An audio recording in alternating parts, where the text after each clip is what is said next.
چاہیے۔ یہ باتیں کرنی بہت آسان ہے، لیکن میرے اکابر علماء دیوبند نے قربانیوں کی ابتدا کی ہے۔ محدث الاصل حضرت علامہ انور شاہ کشمیری رحمت اللہ علیہ فارم ملحدین کے نام پر کتاب بھی لکھتے ہیں، نزول عیسیٰ کے نام پر کتاب بھی لکھتے ہیں، لیکن ذوف اور بڑھاپے کے عالم میں دیوبند کی سرزمین سے چل کر بہاولپور کی سرزمین پر ایک عورت کی آواز پر لبیک کہتے ہوئے عدالت میں گرج کر بیان دیتے ہیں اور مسئلہ ختم نبوت کو بیان کرتے ہیں، تو مرزائی مناظر مسلم الثبوت کی عبارت تواتر معنوی کو بدل کر پیش کرتا ہے۔ علامہ انور شاہ کشمیری عدالت سے کہتا ہے، محترم جج، مرزائی مناظر نے دجل سے کام لیا اور عبارت کو بدل کر پیش کیا۔ جج کہتا ہے، شاہ جی آپ کے ہاتھ میں تو کتاب موجود نہیں، اس کے ہاتھ میں کتاب موجود ہے، اس کے ہاتھ میں کتاب موجود ہے، آپ نے کیسے کہہ دیا؟ علامہ انور شاہ کشمیری جواب دیتے ہیں، میں نے آج سے 36 سال قبل اس کتاب کا مطالعہ کیا ہے، اگر میری بات غلط نکلی تو میں شکست لکھ دوں گا۔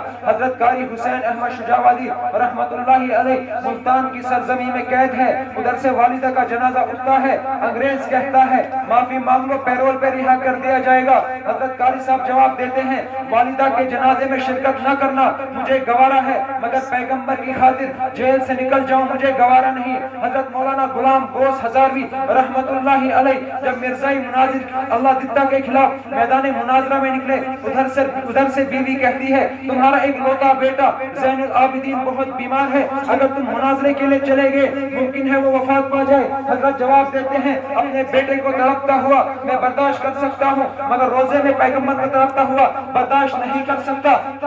مگر روزے میں پیغمبر کو تڑپتا ہوا برداشت نہیں کر سکتا۔ ابھی ہزاروی اسٹیج پر نہیں پہنچے تھے، ادھر سے خبر آتی ہے تمہارے بیٹے کا جنازہ اٹھ چکا۔ حضرت ہزاروی جواب دیتے ہیں، بیٹے کے جنازے میں شرکت کرنا فرض کفایہ ہے، ناموس رسالت کی جنگ لڑنا فرض عین ہے۔ میں بات بڑی جرأت کے ساتھ کہتا ہوں، اگر بہاولپور کی عدالت میں جنگ آئی ہے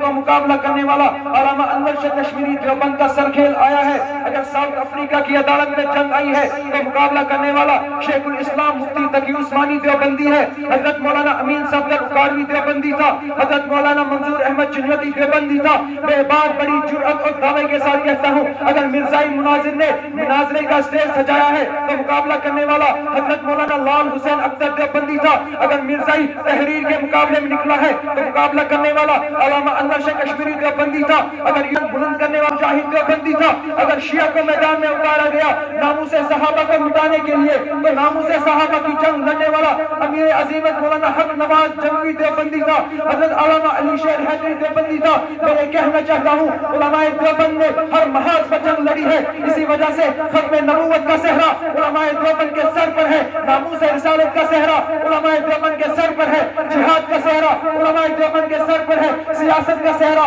علماء دیوبند کے سر پہ ہے۔ اسی وجہ سے ہم اپنی نسبت ان علماء کی طرف کرتے ہیں، ہمارے سامنے ہمارے اسلاف کا ٹھہرنے مارتا ہوا سمندر ہے، ہم بڑے فخر کے ساتھ کہتے ہیں ہم اہل سنت والجماعت آناب دیوبندی ہے۔ اہل سنت کا معنی نسبت اس نبی کی طرف جو دین لانے والے، والجماعت کا معنی نسبت ان صحابہ کی طرف جو دین پھیلانے والے، حنفی کا معنی نسبت اس امام کی طرف جو دین لکھوانے والے، دیوبندی کا معنی نسبت ان علماء کی طرف جو دین بچانے والے۔ انشاءاللہ ثم انشاءاللہ اگر ضرورت پڑی ہم اپنے اکابرین کے نقش و قدم پر چل کے میدان جہاد کو اپنے خون سے رنگ دیں گے، اگر ضرورت پڑی تو مسئلہ ختم نبوت پر اپنی جوانیوں کو کھپا دیں گے، اگر ضرورت پڑی تو شجاعت دین کے لیے اپنی زندگی کو لٹا دیں گے۔